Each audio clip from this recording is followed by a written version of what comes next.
श्री स्वामीनारायण भगवान की जय। आज આપણે અક્ષર બ્રહ્મ ગુણાતીતાનંદ સ્વામીની એક વાત એની ઉપર સ્વામી આપેલું માર્ગદર્શન જોઈશું। સ્વામિનારાયણ હરે સ્વામીએ વાત કરી છે। સ્વામીએ એક દિવસ શિવલાલને કહ્યું છે, આજ ક્યાં ગયા હતા? પછી હાથ જોડીને કહ્યું છે, આજ તો શહેરમાં ગયો હતો। પછી વળી કહ્યું છે, એક રસોઈ લાવ્યો છું। પછી સ્વામીએ કહ્યું છે, રસોઈ કેવી? ત્યારે શિવલાલે કહ્યું છે, સોનું લઈને બીજે દીધું, તેમાંથી 150 રૂપિયા રહ્યા તેની રસોઈ। ત્યારે સ્વામી બોલ્યા છે, એ તો ઠીક, પણ સોનું લેવાનો સંકલ્પ થયો, પણ કોઈ દી 100 કરોડ મણ ઢોસા લઈને કમાણી કરીએ એવો સંકલ્પ થાય છે? ત્યારે કહ્યું છે, ના મહારાજ। ત્યારે સ્વામી બોલ્યા છે, મોટા સાધુની સમજણમાં તો મહારાજની મૂર્તિ વિના પ્રકૃતિ પુરુષ સુધી ઢૂંસા જ છે, પણ કાંઈ મળ જણાતો નથી। તમે એટલી ઘડી આવા સાધુના દર્શન અને વાતો મૂકીને શી કમાણી કરી? એમ કહીને બુદ્ધિનો દોડ તાળી નાખ્યો। શિવલાલ શેઠ એટલે ગુણાતીતાનંદ સ્વામીના શિષ્ય પંક્તિમાંના જે પ્રથમ પંક્તિના શિષ્યો કહી શકાય એમાંના શિવલાલ શેઠ હતા। બહુ જ મુમુક્ષુ ભક્તરાજ હતા। મહારાજ જ્યારે નીલકંઠ વાણી રૂપે વન વિશાળમાં પધારેલા ત્યારે સિરપુરમાં મહારાજ રોકાયેલા। સિદ્ધવલ્લભ રાજા એના મહેલની નીચે જે બગીચો હતો, મહારાજ ત્યાં આગળ રોકાયેલા। ઘણા બધા મહાત્માઓ, બીજા મહાત્માઓ અને બાવાજી બધા ઘણા પણ હતા। એની સાથે જઈને નીલકંઠ વાણી પણ ત્યાં આગળ નાથવાસો કર્યો અને ત્યાંથી સદાવ્રત પણ સિદ્ધવલ્લભ રાજા આપતા હતા અને રોજ સવારે બધા મહાત્માઓના દર્શન કરવા વધારે। હવે એક વખત એમણે જયારે વર્ણીને જોયા તો સિદ્ધવલ્લભ રાજાને વર્ણીનો પ્રભાવ તરત જ પડી ગયો અને એમના ચરણોમાં બેસી ગયા। નીલકંઠ વર્ણી મહારાજની થોડીક વાત સાંભળી અને વાતો સાંભળવાનું મન થયું અને પછી તો આ સિદ્ધવલ્લભ રાજા રોજ નીલકંઠ વર્ણી મહારાજની કથા સાંભળવા આવવા માંડ્યા। હવે પેલા જે મહાત્માઓ બીજા બધા હતા ને એ બધા ઊંચા નીચા થવા માંડ્યા કે અમે કેટલા દિવસથી રહ્યા છે, અમે કેટલા જૂના છે, કેટલા શાસ્ત્રોનો અભ્યાસ કરેલો છે, અને રાજા એક નાનો 12-15 વર્ષનો છોકરો દેખાય છે, એની કથા સાંભળવા જાય છે। એમ કરીને એમને થોડું ના ગમ્યું, પણ સિદ્ધવલ્લભ રાજા તો નીલકંઠ વર્ણીની વધારે નજીક આવતા ગયા। એમણે નીલકંઠ વર્ણી મહારાજને ચરણોમાં પ્રાર્થના કરી કે વર્ણી આપ મારા મહેલમાં જ પધારો અને ત્યાં જ રહો। વર્ણીએ તો હસતા હસતા ના પાડી, પણ રાજાએ પછી એમની સેવામાં ગોપાલદાસના કરીને સેવક મૂકી દીધો, એમની સેવા કરે। પેલા રાજા આપણા મહાત્માઓ હતા એને ના ગમ્યું, પેલા રાજાએ તો આની સેવામાં એક સેવકે મૂકી દીધો। પછી પોતાની પાસે જે થોડી ઘણી વિદ્યા હતી એ વિદ્યા આપણે પેલા ગોપાલદાસને મૂર્છિત કરી દીધો। રાજ્યમાં બધી દોડાદોડ થઈ ગઈ કે સેવક મૂર્છિત થયા, પણ વર્ણીએ તો તરત જ પોતાની દ્રષ્ટિ માટે એને પાછા બેઠા કરી દીધા। તો રાજાને તો ઉપરથી વધારે પ્રભાવ પડ્યો વર્ણીનો, પણ વર્ણીને તો નીકળવાનો સમય થઈ ગયો હતો। આમ તો મહારાજે વાત કરી છે લોયા ત્રીજામાં, ગો દોહન માત્ર ક્યાંય રોકાતા નતા। એટલે વર્ણી પ્રભુએ વાત કરી કે હવે અમે નીકળીએ છીએ, વિદાય લઈએ છીએ। સિદ્ધવલ્લભ રાજા એમના ચરણોમાં પડી ગયા અને વાત કરી કે વર્ણી હજુ થોડુંક વધારે રોકાવો ને। તે દરમિયાન નીલકંઠ વર્ણી મહારાજે કીધું કે આપણે ભવિષ્યમાં પણ ફરી મળીશું, તેમ કહીને હસતા હસતા નીલકંઠ વર્ણી ત્યાંથી વિદાય થઈ ગયા। થોડા સમય પછી સિદ્ધવલ્લભ રાજાનો દેહ તો પડી ગયો, પણ મહારાજ જયારે ગુજરાત આવ્યા, સ્થિર થયા, દીક્ષા લીધી, ધર્મધુરા ધારણ કરી અને પછી સહજાનંદ રૂપે ગુજરાતમાં પોતાનું વિચરણ પ્રારંભ કરી દીધું। તે વખતે ફરતા ફરતા બોટાદમાં મહારાજ આવ્યા અને બોટાદના ભગા દોશી એમની ત્યાં નાનું બાળક હતું। ભગા દોશીએ વાત કરી કે પ્રભુ વર્તમાન ધરાવો। તો મહારાજ તો બાળક સામે જોયું, મહારાજ તો તરત મલકાઈ ઉઠ્યા અને તરત જ બોલે, ઓ આ તો અમારા રાજા સિદ્ધ વલ્લભ. તો મહારાજના દર્શન કર્યાના પુણ્યના પ્રતાપે સિદ્ધ વલ્લભ રાજા બીજા જન્મે શિવરાજ શેઠ તરીકે સત્સંગમાં પોતે જન્મ લીધો અને નાનપણથી જેવા સત્સંગના સંસ્કાર હતા અને ધીમે ધીમે તો એમનો પોતાનો સંયમ, ભજન, એની અંદર બહુ જ સત્સંગમાં મોટેરા ગણાતા હતા. મહારાજે પ્રથમના 31ના વચનામૃતમાં સત્સંગમાં મોટો કોણ કહેવાય એની વાત કરી છે કે આજ્ઞા અને ઉપાસના જળ હોય એ મોટો કહેવાય. તો બંને રીતે શિવલાલ શેઠે એ પોતે જ્ઞાન પ્રાપ્ત કરેલું. ગુણાતીતાનંદ સ્વામીના નિયમિત સમાગમમાં રહેતા હતા અને એ ગુણાતીતાનંદ સ્વામીની કથા વાર્તા સાંભળી અને પોતે સંસારમાં રહેવા છતાં પણ જળ કમળવત અનાસક્ત ભાવે સંસારમાં પોતે રહેતા હતા. એમને નિયમ હતો કે નિયમિત શિવલાલ શેઠ ગુણાતીતાનંદ સ્વામીની કથા સાંભળવા માટે મહિનો જૂનાગઢ આવતા હતા. તો પોતા કઈ સામાન્ય નતા. 9 લાખના આસામી એ વખતે બહુ મોટા શેઠિયા હતા, મોટા હતા, છતાં પણ સમય કાઢી અને સ્વામીના દર્શને આવતા હતા અને વાતો સાંભળવા. જેમ આજે આપ સર્વે પણ આ જેટલું છે એ પધાર્યા છો, સ્વામીની વાતો સાંભળવા અને સ્વામીના દર્શન કરવા. તો આપણે પણ એ શિવલાલ શેઠની જેમ દર્શન કરવા અને વાતો સાંભળવા માટે જ આવ્યા છે. તો એક વખતનો આ પ્રસંગ છે. એ પ્રસંગની વાત અહીંયા આગળ ગુણાતીતાનંદ સ્વામી આ વાતમાં ઉચ્ચારે છે કે સ્વામીએ સવારની કથા પૂરી કરી, રાજભોગ આરતી થઈ, રાજભોગ આરતીમાં દર્શને વધાર્યા સ્વામીને. પછી પોતાનું કંઈક ભોજન પ્રારંભ થઈ ગયું. એ દરમિયાન શિવલાલ શેઠ કંઈક રાજભોગ આરતી પૂરી થઈ જશે અને ગામમાં એક લટારમાં આવ્યા. એટલે પાછા આવ્યા એટલે તરત જ સ્વામીના તો ભોજન દર્શનનો પ્રારંભ થઈ ગયો હતો. એટલે સ્વામીએ શિવલાલને પૂછ્યું, શિવલાલ ક્યાં ગયા હતા? ત્યાં આજે મોડા પડ્યા. શિવલાલ કે સ્વામી શહેરમાં ગયો હતો અને એક રસોઈ લાવ્યો. એટલે રસોઈ લાવ્યા એટલે પોતે ગામમાં ગયા હતા અને ગામ પોતે તો વણિક શેઠ હતા અને બુદ્ધિમાં નિષ્ણાત. એટલે શેઠ એમ કટાર મારે તો 150 રૂપિયાની કમાણી કરીને આવ્યા. એક જગ્યાએ સોનું લીધું, બીજી જગ્યાએ દીધું, એમાં 150 રૂપિયાની કમાણી થઈ ગઈ. અને 150 રૂપિયાની કમાણી મંદિરમાં આવ્યા અને સીધી ઠાકોરજીની ઓપલા ઠારબેટની ઓફિસ કહેવાય એમાં જમા કરાવી દીધી અને પછી કથામાં આવ્યા. એટલે સ્વામીએ પૂછ્યું ક્યાં ગયા? સ્વામી આજે શહેરમાં ગયા તો 150 રૂપિયાની ઠાકોરજીની રસોઈ લખાઈ. તે ઘડીએ જે સ્વામી બોલે છે ને એ આપણા માટે બહુ અગત્યનું છે. સ્વામી કહે છે કે આવા સાધુના દર્શન મેળી અને ગયા તો 100 કરોડ મણ ઢોસાની કમાણી કરી ને એવું કામ કર્યું. પણ બીજો કોઈ હોય તો રાજી થાય. કેમ? 150 રૂપિયાની રસોઈ એટલે એ વખતના 150. જે વખતે 4 રૂપિયે ચોખ્ખા ઘીનો ડબ્બો આવતો હતો, 4 રૂપિયે ચોખ્ખા ઘીનો ડબ્બો. અત્યારે તો ઓરિજિનલ ઘી તમારે લેવા જુઓ ને, જુનાગઢ બાજુ જામકા બહુ વખણાય છે ઘીમાં. 1800 રૂપિયે કિલો ઘી છે ચોખ્ખું. ગીર ગાય સૌથી વધારે ત્યાં હોય છે. 1800 રૂપિયે કિલો ઘી. તે ઘડે 4 રૂપિયામાં ચોખ્ખા ઘીનો ડબ્બો આવતો. 15 રૂપિયે તોલો સોનું હતું. 15 રૂપિયે તોલો સોનું.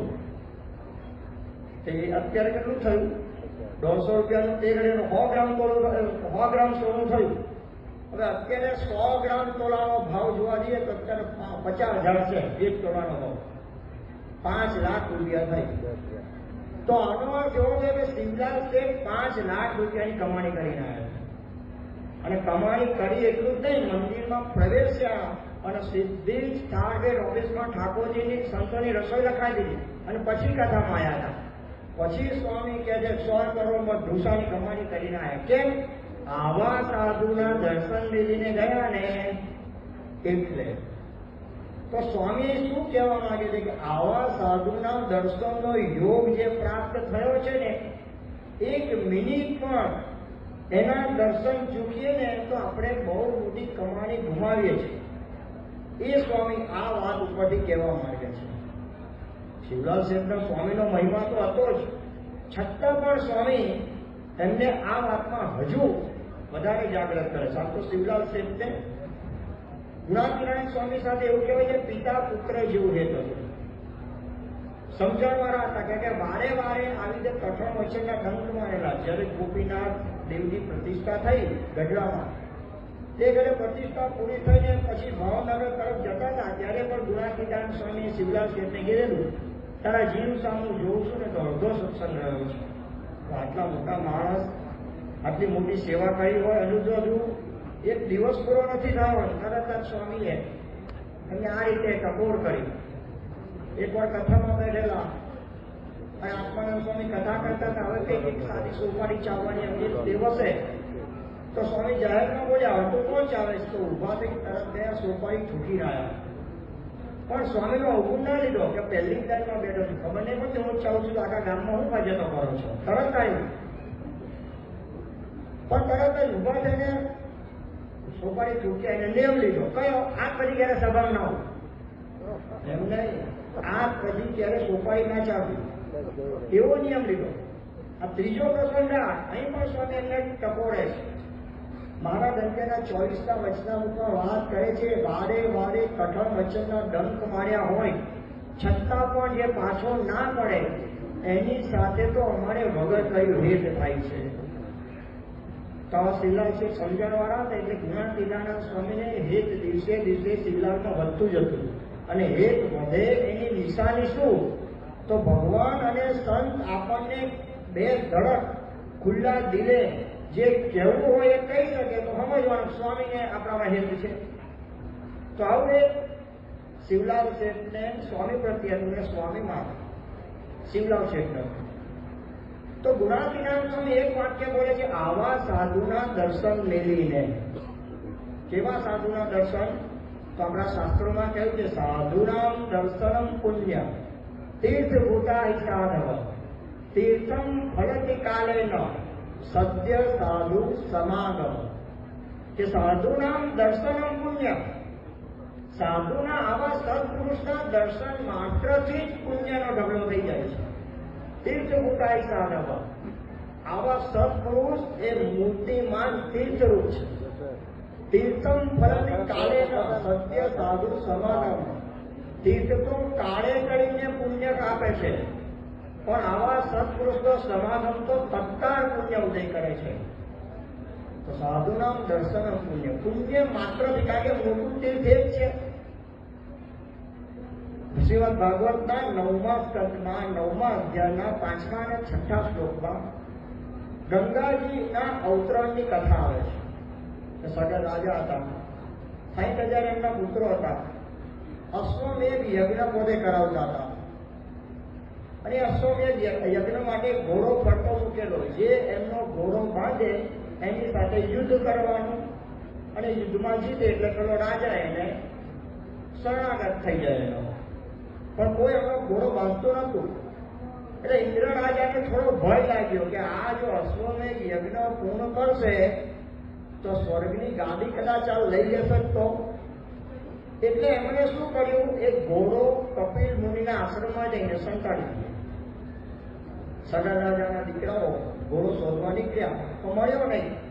છેવટે કપિલ મુનિના આશ્રમમાંથી ભાળ મળી એટલે તરત જ આ સગર રાજાના 60,000 સંતાનો હતા એક ઉપાયમાન થઈ ગયા અને મુનિને થોડા અપશબ્દો કહેવા માંડ્યા. મુનિ તો ધ્યાનમાં હતા, તે જાણ ખોલી પણ આવા સાચા સંતને કટુ વચનો કયા એ પાપના પ્રતાપે 60,000 પુત્રો ત્યાં ને ત્યાં ભરીને ભસ્મીભૂત થઈ ગયા. આટલો ઢગલો થઈ ગયો અને તરત પછી તો સગર રાજાને ખબર પડી, પોતાની ભૂલ સમજાઈ, માફી માંગી. સગર રાજા કે હવે તો ભગવાન અથવા ભગવાનની કંઈક પ્રાસાદિક વસ્તુનો સ્પર્શ થાય તો આમનો મોક્ષ થાય, તો હવે કરવું છે. તો પછી સગર રાજાના દીકરા અસમંજન, એમના દીકરા અંશુમાન, એમના દીકરા દિલીપ અને એમના દીકરા ભગીરથ, આ 5 પેઢી સુધી બધાએ તપવ્રત કર્યા. આ 60,000 પૂર્વજોના મોક્ષાર્થે. પણ કાંઈ થયું કે ભગીરથજીએ જયારે બરાબરનો તપ આપ્યું ત્યારે બ્રહ્માજી પ્રસન્ન થયા અને બ્રહ્માજીએ પ્રસન્ન થઈને કીધું, તમારી શું ઈચ્છા છે? ત્યારે ભગીરથજીએ હાથ જોડીને કહ્યું કે મારા પૂર્વજો કપિલ મુનિના આશ્રમમાં વસ્તીભૂત થઈ ગયા છે, એમના મોક્ષ માટે મને કંઈક ઉપાય બતાવો. બ્રહ્માજીએ કહ્યું કે સ્વર્ગમાં ગંગાજી પદ વિચરે છે, એ ગંગાજીનો જો સ્પર્શ થાય તો આ બધા પૂર્વજોનો મોક્ષ થાય.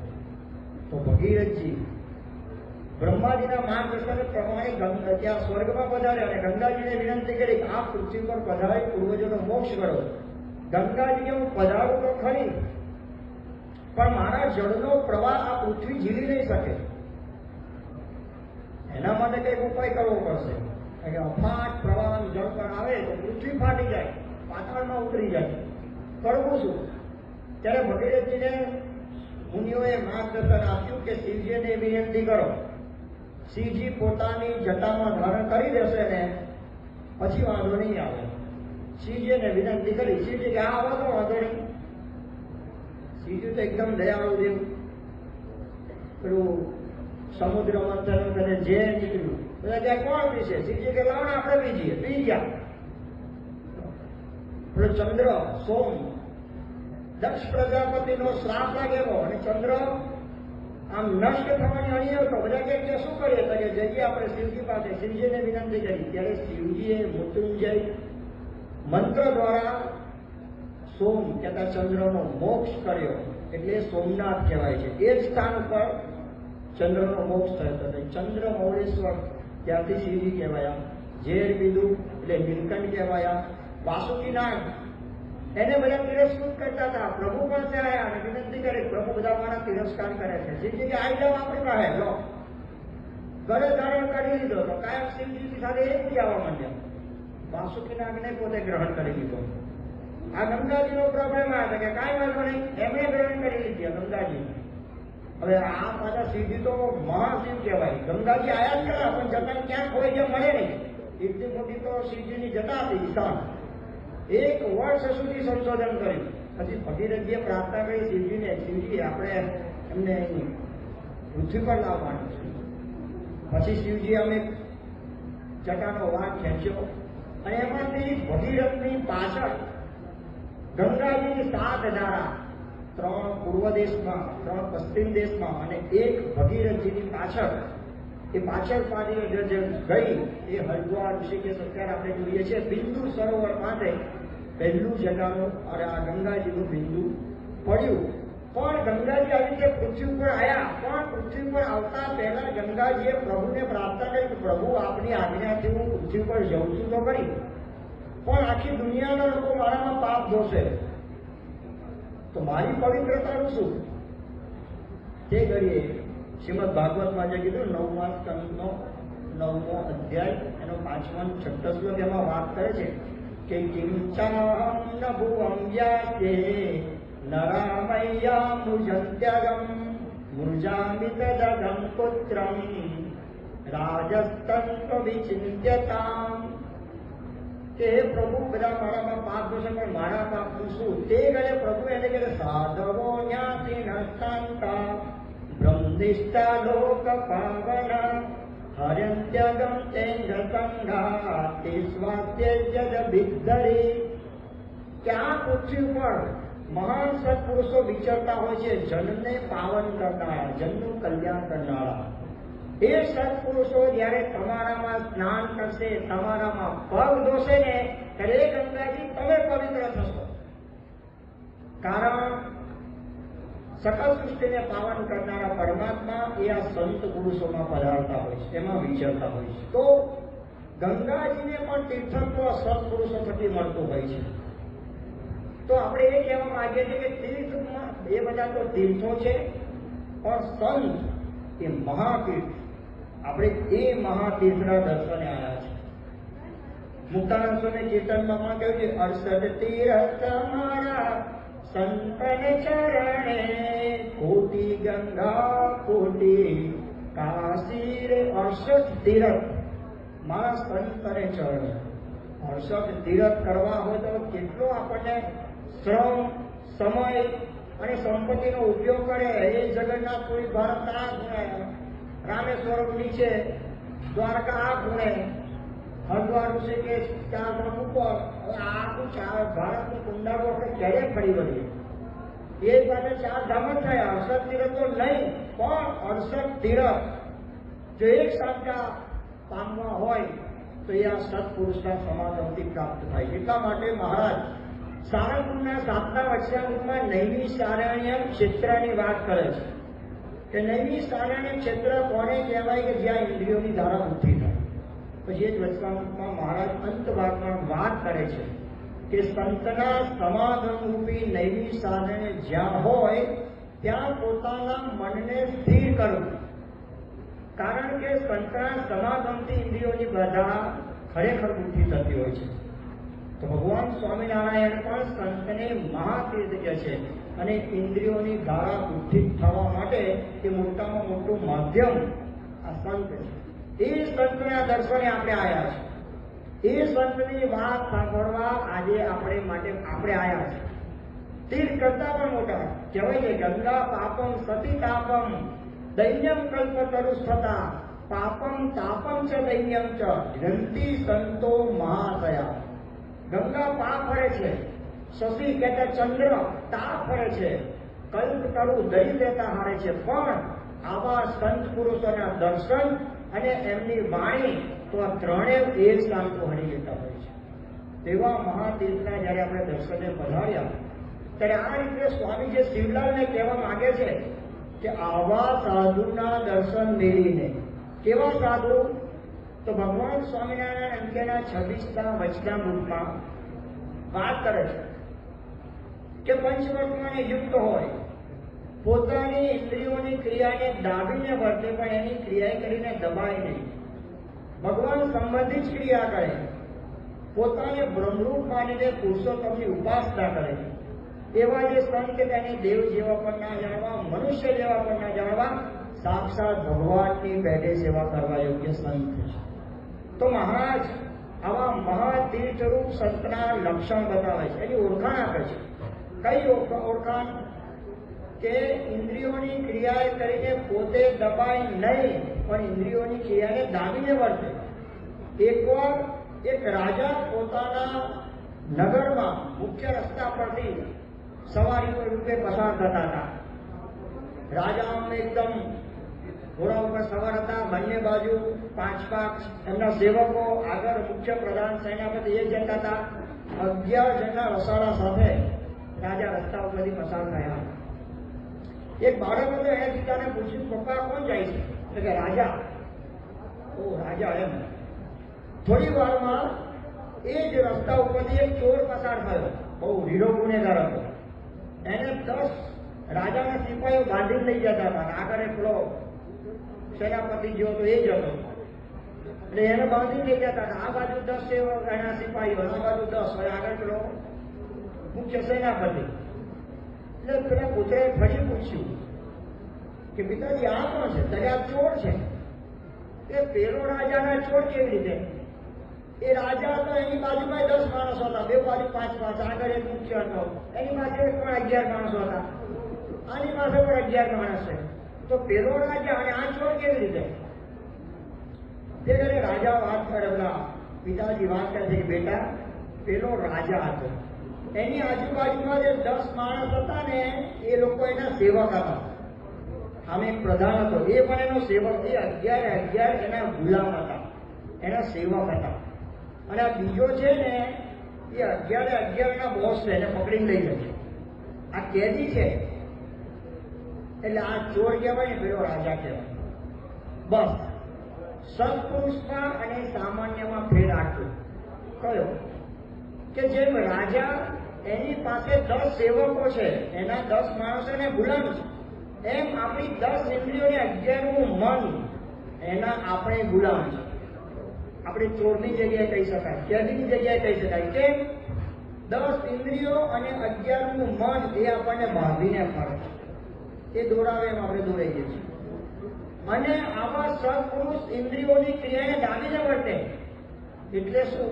10 ઇન્દ્રિયો અને 11મું મન, આની ઉપર સત્પુરુષનું સંપૂર્ણ નિયંત્રણ હોય છે.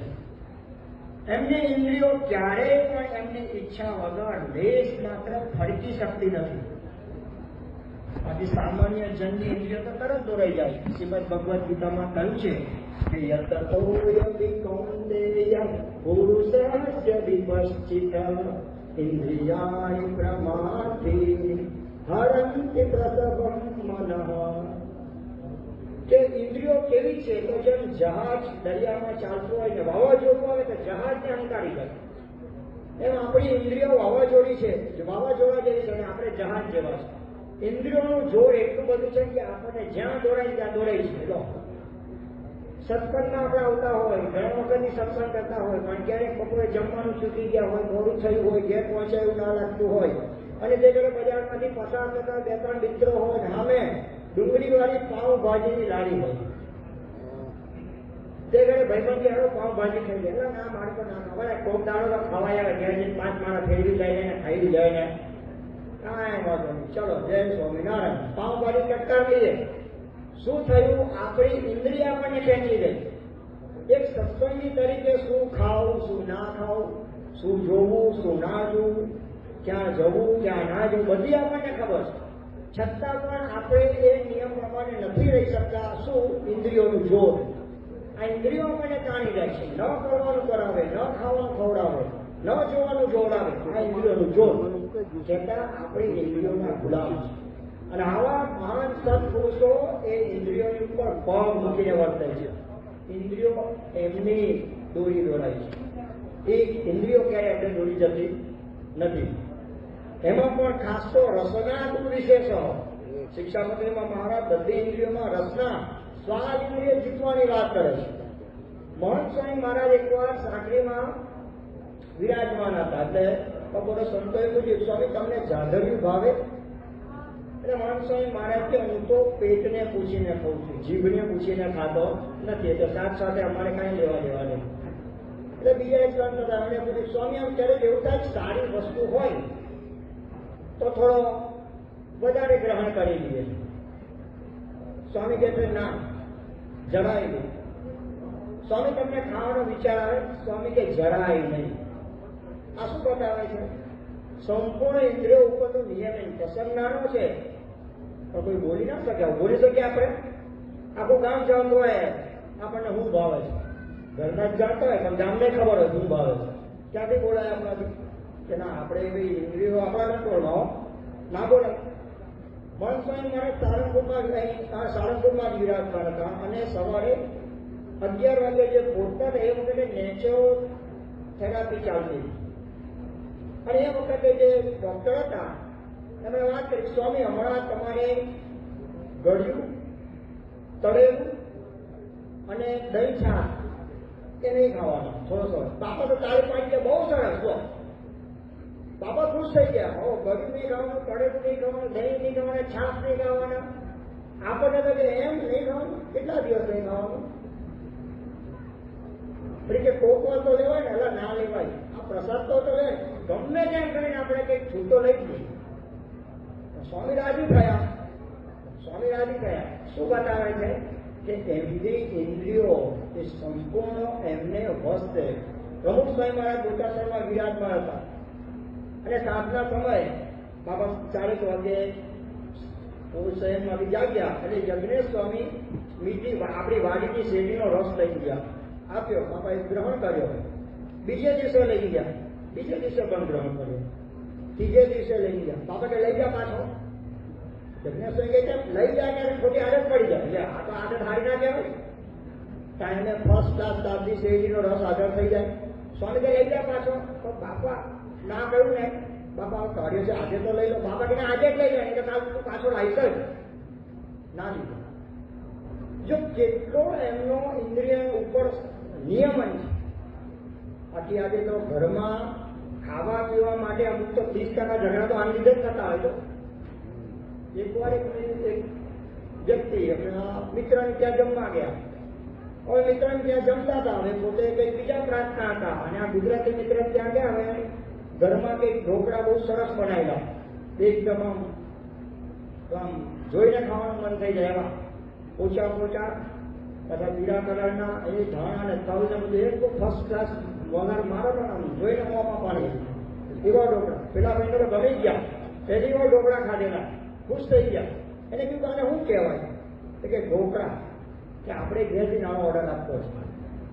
એક બોલતો બોલતો ઢોકળા ઢોકળા ઢોકળા ઢોકળા. હવે ઘેર જતો ને એમાં વચ્ચે કોક ભટકાઈ ગઈ. શું છે, કેમ છે, તબિયત પાણી કેમ છે, ઠંડા પાણી કેવા? હવે એમાં થોડું ભૂલાઈ ગયું ઢોકળા. એટલે ઘેર ગયો. ઘેર જઈને પેલા ઘરવાળાને કે પેલું ચોસલા પાડે ને એ બનાવો, સખત પાડે દઉં. એટલે હું અરે એટલી ખબર ના પડે પેલું આવે છે ને પીડા કરવાનું ટોપરા પર. અરે ટોપરા પર નહીં, પણ હું આના પેલું પોચું પોચું. અરે હું પણ પોચું પોચું. અરે આટલા વર્ષોથી રહોડાપ જઉં છું, આટલી ખબર નહીં પડે. એક તમાચો મારી દીધો તો ઘરવાળા પાવરફુલ આને ફટકાટી જાય. ભાન મારું છું, બાજુમાં દંડો પડતો. દંડો લઈને ઘરવાળાને ટીપવાનું ચાલુ કરે. અરે હારા રાહ છે, રાડા રાહ છે. બાજુ દેવનો પડોશી કે હું દેખાડો થાય. પડોશી દોડતા દોડતા દંડો મારવા જતા હતા તો લઈ લીધો. એ પણ અરે જવા દે તું, આના પણ હું છે. અરે ના કરે, આવું તો બોલાતો છે આ બિચારી મારી મારી ઢોકળા જેવી કરે. આ ભાઈ ઢોકળા જ ખાવા ઢોકળા એ ધ્યાન નથી ખાવામાં. હવે એક વસ્તુ આટલી સામાન્ય હોય પણ એના માટે આવા જે ભાઈ હતા એના ઘરવાળાને થોડુંક જમવા બેઠા અને પછી રોટલી આવી. રોટલી પર ઘી નથી ચોખ્યું. એટલે કે આ રોટલી પર ઘી નહીં ચોપડ્યું. હવે મહિનાથી કહ્યું છે ઘી કે ઘરમાં લાવો તો ચોપડું ને. અરે પણ ઓફિસે જવું તારે કહેવાય મહિના પહેલા કહી દીધું એમ છે રોટલી ફેંકી તો પેલી અમે ઘરવાળી કે એ ખાવો જ છે ને ઉભા ને હાલવા માંડો. એટલે કે હા મેં બોલું છું તો છૂટો મોબાઈલ માર્યો. ઘરવાળા એ પહેલા હતા ને એના જેવો જ હતા. હાંસી મારી અંદર અહીં કપાળે હા પૂજી ગયું બરાબર ભીંચું થઈ ગયું. પેલું લીંબુ જેવું હમણાં થઈ જાય ને 12 આવડું મોટું લીંબુ થઈ ગયું. એટલો બધો આમ ચકવાતો બહાર નીકળી ગયો. હા મેં ભાઈબંધ મોકલ્યો મળ્યો. એટલે શું થયું? કાંઈ ના જવા દે. એટલે હું ભૂલી ગયું તો હા યાર ભૂલી ગયું. એટલે ઘી ચોપર ગયા. ઘીમાંથી કંઈક શું થયું? ખાવા માટે નાના મોટા કેટલા પ્રશ્નો સર્જાય. જ્યારે આ સત્પુરુષના જીવન સામે જોઈએ તો પોતાના સમગ્ર જીવન દરમિયાન આપણી આખી ગુણાતીત પરંપરા કોઈ પ્રસંગ એવો નથી મળતો કે ખાવા માટે કબાડા કર્યા હોય, કાંડ કર્યા હોય. આપણે કાંડ થઈ જાવ પેલા લવ્યાને ને રીંગણ કાંડ થયું. કાંડ થઈ જાય ખાવા માટે પણ થોડું જો લેખો કરી દઈએ તો કેટલું સચવાઈ જાય. પણ આવા સત્પુરુષનો ગુણ ગ્રહણ કરીએ ને તો આપણી ઇન્દ્રિયો પણ સંયમમાં આવી જાય. ભગવાન સ્વામિનારાયણ તમને સડસઠના વચનામૃતમાં વાત કરે છે કે સત્પુરુષનો ગુણ ગ્રહણ કરે તો એના હૃદયમાં વૈરાગ્ય ઉદય થાય. જૂનાગઢમાં એક વ્યક્તિ બહુ સ્વાધ્યા હતા અને જમવા માટે ઘરમાં ઝઘડા થાય. ઘરવાળા બિચારા સતત ખતરે. જ્યાં સુધી ખાઈને ઉપાધિ હાથ ધોઈ નીકળે નહીં ને ત્યાં સુધી હાસ ના થાય. એવા હાઈલી ઇન્ફ્લેમેબલ. પણ એ એક વાર જયારે આયા સ્વામીના દર્શન કરવા માટે અને સ્વામીને જમતા જોયા, દૂરથી જોતા હતા લાગ્યું જૂનાગઢ મંદિરના મહંત છે. શું જમતા હશે? 40 વર્ષની મહંત એટલે ભાઈ બહુ સારું જમતા હશે. સ્વામીએ તો એ પેલો રોટલાનો ચૂરમું કરીને જોડતા હતા. એને લાગ્યું ઓહો ચૂરમું જમે છે બરાબર. રોટલાનો ભૂકો હતો એને લાગ્યું ચૂરમું જમે છે. બાજુમાં લોટામાંથી છાશ નાખે ઓહો ચૂરમું એમાં માસુમ છે. મજા જવાની મોજ છે. ત્યારે સ્વામીએ કીધું મીઠું હોય તો લાવજો. આ વિચાર કરો એટલે બાસુંદી ને ચૂરમું મીઠું ક્યાંથી આવ્યું? નજીક જઈને જોયું પછી ખબર પડી કે આ તો રોટલો અને છાશ લાવે છે. આ સ્વામીનો તરત જ એને ગુણ આવી ગયો અને એ ગુણ આવી ગયો એટલે લાભ શું થઈ ગયો? એના પોતાના જીવનમાં આ ગુણ ગ્રંથસ્થ થઈ ગયો. કેટલા જીવ વણી ગયો અને જીવનમાં વણી ગયો અને કાયમ માટે આ રસોઈ સંબંધી ઝઘડા થઈ ગયા. જો સત્પુરુષનો ગુણ ગ્રહણ કર્યો તો એવી રીતે આ સત્પુરુષના જયારે દર્શન કરે ત્યારે વિચાર કરો કે આપણામાં પણ એમના દિવ્ય ગુણો આવે. તો મહારાજ ગુણાતીતાનંદ સ્વામી કે આવા સાધુ કયા કે પોતાની ઇન્દ્રિયોની ક્રિયાને દાબીને વર્તે પણ દબાય નહીં. પંચવર્તમાનમાં દ્રઢ રહેતા હોય. પંચવર્તમાનમાં એમાં મુખ્ય તો નિર્માણ છે. એ નિર્માણ વર્તમાન રાજા મુક્તાનંદ સ્વામી કહે છે કનક તજ્યો કામિની તજ્યો ધાતુ કો સંગ તુલસી લઘુ ભોજન કરી જીવે માન કે રંગ. માણસને માન મળે ને તો આખી જિંદગી ભૂખ્યો રહે. આવ થોડું થોડું ખાઈ દે જીવે. માન મળે તો માન મુખ્ય છે. પણ આ સત્પુરુષોના જીવનમાં જે નિર્માણીપણું કહો, સરળતા કહો, સહજતા કહો, સહેજે સહેજે જોવા મળ્યો. 23/4/2016 નો પ્રસંગ છે. મહંત સ્વામી મહારાજ સારંગપુરમાં વિરાજમાન હતા અને એ વખતે બપોરનો સવારનો અલ્પાર કરીને પોતાના રૂમ તરફ જતા હતા. અને એ વખતે આપણા મહેન્દ્રભાઈ પ્રજાપતિ હમણાં પૂજન કરવા આવે ને પહેલા આ બેઠા આગળ, એમનો આ જીતુ આગળ બેઠો છે. ઉભો રાખ. હા, જો આ બધે બીજા આ સાવ નાનો હતો અને એને એના પિતાશ્રી શ્યામલભાઈ હવે આખું તેવેલો અને બાપા ત્યાંથી પસાર થયા. એટલે બાપાને જોયા એટલે પછી શ્યામલભાઈએ પગે લાગ્યા અને સ્વામી પણ નજીક આવ્યા અને આ જીતુને માથે સરસ વાળથી ટપલી મારી અને આશીર્વાદ આપ્યા. તો આ જીતુભાઈએ તો બાપાને આશીર્વાદ આપો હાથ લાગો કર્યો. તો બાપાને માથું નીચું ન આવે એટલે પિતાજી શ્યામલભાઈ હાથ આમ ખેંચી દે, બાપાને ના કરે. બાપા કે મૂકો તો આશીર્વાદ મળી જાય. લો, એક નાના બાળકના આશીર્વાદ લેવાની પણ ઝંખના. એના બીજા દિવસનો પ્રસંગ, આ 23 તારીખનો પ્રસંગ, એના બીજા દિવસનો પ્રસંગ. સારંગપુરમાં પેલા ધર્મ કનેશ સ્વામી છે, પહેલે દિવસે થયેલો છે. અને ત્યાં પાછળ દેવી છે, જૂની જે ઝૂંપડી હતી, શાસ્ત્રીજી મહારાજ અને પ્રમુખ સ્વામી મહારાજનો ફોટો છે. એ જગ્યાએ વિક્ષેપમાં દૂરથી દર્શન કરતા હતા. આમાં તો ઠાકોરજીના દર્શન કરવા જતા હતા પણ જોયા અને તરત જ એ તરફ ગયા. અને એ વાત સંતને હવે ઉંમરની રીતે પણ મહંત સ્વામી મહારાજ બોલ્યા, છતાં પણ એ સંતને ચરણ સ્પર્શ કરી અને આપણે પ્રણામ કર્યા.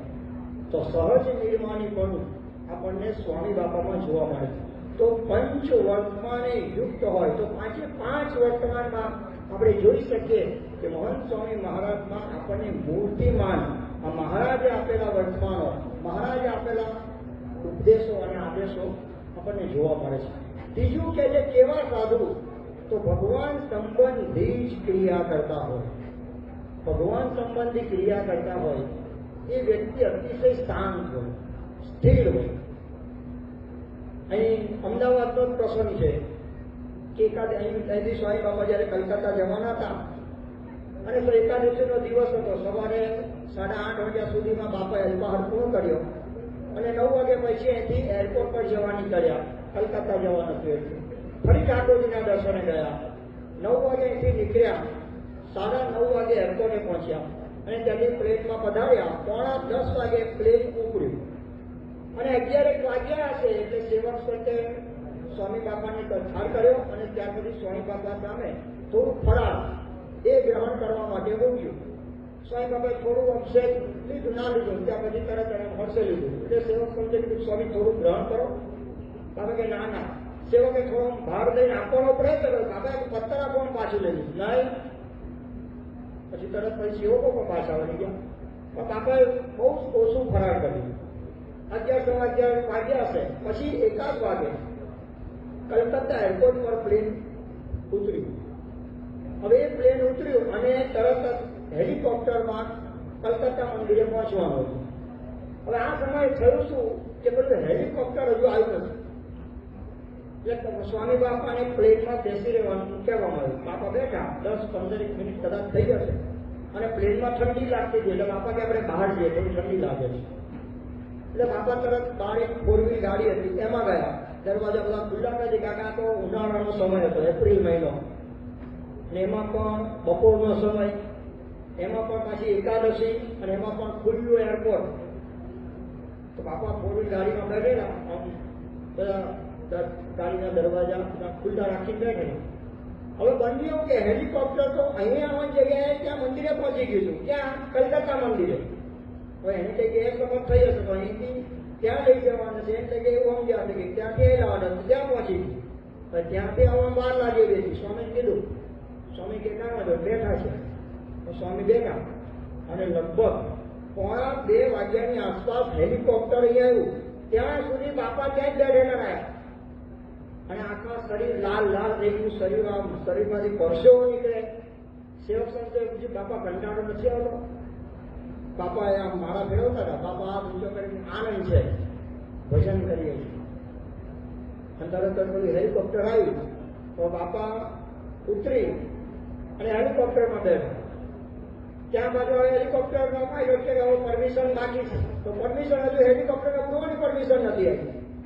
તો ત્યાં પાછું અડધો કલાક જેવું બેસવાનું થયું તો પરમિશનની દોડાદોડ ચાલી, એમાં પરમિશન ના મળી તો ફરી પાછા 4 વ્હીલ ગાડીમાં આવ્યા અને એમાં બાપા કલકત્તા મંદિરે પહોંચ્યા. લગભગ 3:45-4 વાગે કલકત્તા મંદિરે પહોંચ્યા. ફરી વાર ઉનાળાનો સમય, બપોરનો સમય, એરપોર્ટનો ખુલ્લું આખો રનવે, એવા સમયે બાપાને આટલો બધો ભીડો પડ્યો. બાપા પહોંચ્યા તો ત્યાં તો સીધું રવિ સભામાં પધારવાનું હતું, પણ બાપાની તબિયતમાં થોડુંક આ ગરમીને લીધે થોડું બધું ડિસ્ટર્બ થઈ ગયું તો બાપા સીધા આરામમાં ગયા, સુઈ ગયા. રવિ સભામાં પણ ના પધારે. એટલું જ નહીં, 2-3 દિવસમાં ત્યાં રોકાયા અને બાકીનો બધો કાર્યક્રમ કેન્સલ થયો તો પછી સુરત વડોદરા કે બાપા જવાના હતા અને સીધા પછી બાપા કલકત્તાને બદલે ફરી પાછા અમદાવાદમાં આવી ગયા. પણ આટલી બધી અવ્યવસ્થા સર્જાઈ, એક પણ મિનિટ કે એક કોઈ વ્યક્તિ પ્રત્યે પણ સ્વામી બાપા એક શબ્દ ઉચ્ચાર્યો નહીં કે આયોજક કોણ છે, આ વ્યવસ્થાપક કોણ છે, આ પહેલેથી પૂર્વ તૈયારી કરીને કાંઈ જ નહીં, એક શબ્દ પણ નહીં. બસ આ ભગવાનના ભજનમાં મસ્ત. જો ભગવાન સંબંધી ક્રિયા કરતા હોય એનું લક્ષણ આ છે કે બહારથી એકદમ સ્થિર હોય, એકદમ સ્થિર હોય. એને કઈ વસ્તુ મળે તો પણ સ્થિર, કઈ ના મળે તો પણ સ્થિર, અવ્યવસ્થા સર્જાય તો પણ સંપૂર્ણ સુવિધા આપી દો તો પણ એકદમ સ્થિર હોય. સુવિધાઓ આપણને તો લાગે સ્વામી સોફામાં બેસે છે, સારી ગાડીમાં ફરે છે, પણ ગમે એટલા વિષયો ઠલવાય સ્વામી લેશ માત્ર એમાં સ્થિતિમાં ફેર પડ્યો નથી. ભગવદ્ ગીતામાં આવા સંતોની સ્થિતિ માટે કહ્યું છે, આપૂર્યમાણમ અચલમ પ્રતિષ્ઠ સમુદ્રમાં પ્રવિશંતિ યદ્વત તદ્વત કામાયમ પ્રવિશંતિ સર્વે સશાંતિમાપ્નો તિનકામકામી.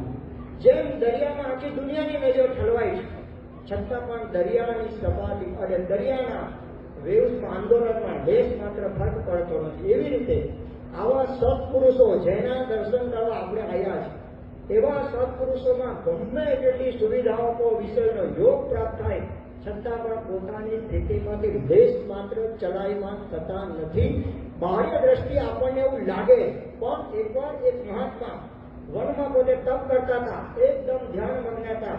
રાજા ત્યાંથી પસાર થયા, રાજાને મહાત્માના દર્શનથી સુખ પ્રાપ્ત થયું. ચરણોમાં પડ્યા, પ્રાર્થના કરી મારા મહેલમાં પધારો, સત્સંગનો લાભ આપો. મહાત્મા ત્યાંથી મહેલમાં પધાર્યા અને મહેલમાં રાજાની વિનંતીથી રહેવા માંડ્યા. સારા સારા પદાર્થો આપે, સારા સુવિધા આપે, સારા થાળ જમાડે, પણ એનો ભાવ સમજીને મહાત્મા બધું ગ્રહણ કરતા હતા.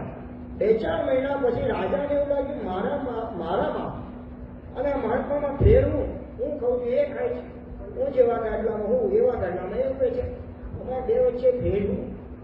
મહાત્મા તો સિદ્ધ પુરુષ હતા, જાણી ગયા એના મનની વાત.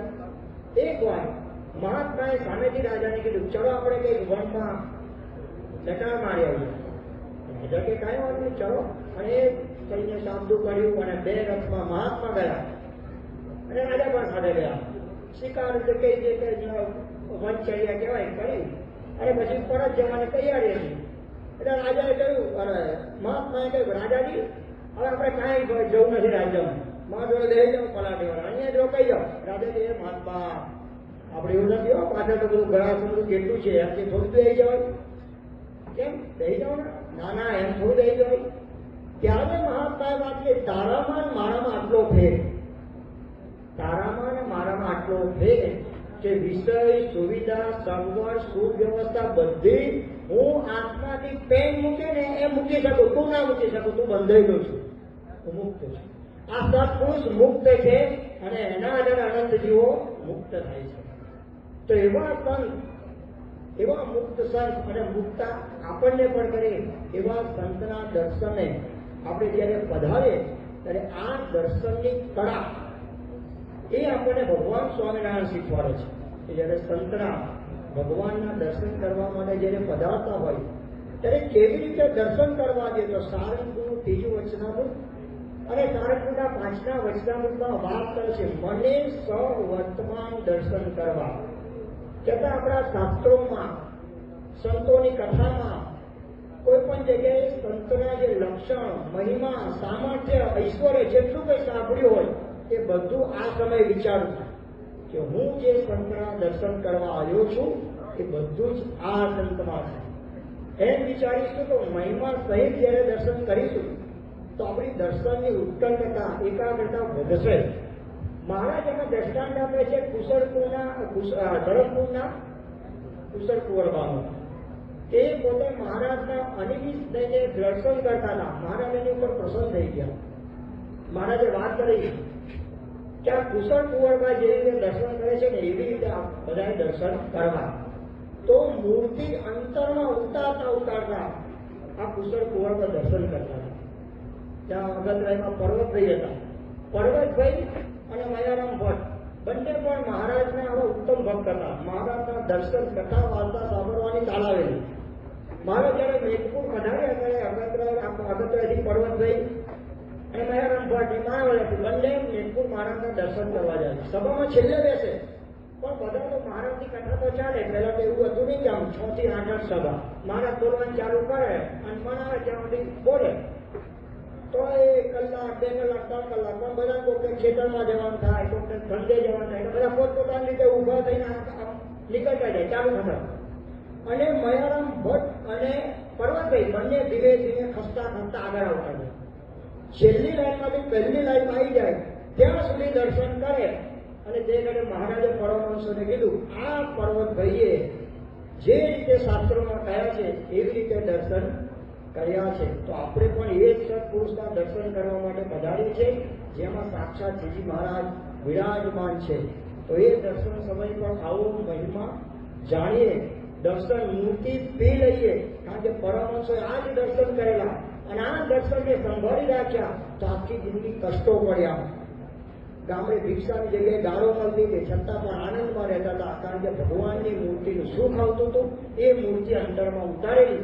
તો આપણે પણ સ્વામી બાબાના દર્શન કરીએ છીએ તો એવી જ ઉત્કંઠતાથી શાસ્ત્રોમાં બતાવેલી રીતે અને શાસ્ત્રમાં જે મહિમા કર્યો છે એ વિચારતા દર્શન કરી અને મૂર્તિ અંતરમાં ઉતારીએ. એ જ પ્રાર્થનાથી સ્વામિનારાયણ ભગવાન